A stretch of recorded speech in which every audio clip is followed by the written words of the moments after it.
ঠাকুর কিন্তু কেবল তেল ধুতি কিনিতে বলিয়াছিলেন। ঠাকুর বলিলেন, তেল ধুতি দুখানি সঙ্গে দাও, বরং ও কাপড়গুলি এখন নিয়ে যাও, তোমার কাছে রেখে দেবে।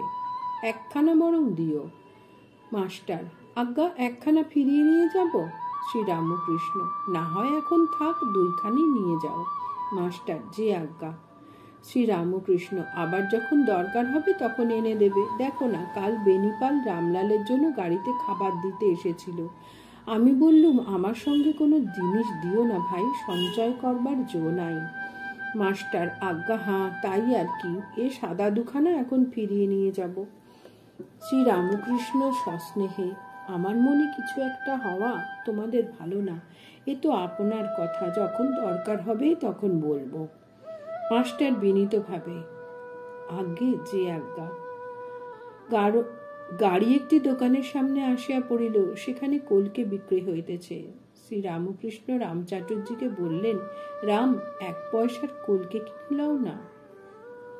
জয় ঠাকুর।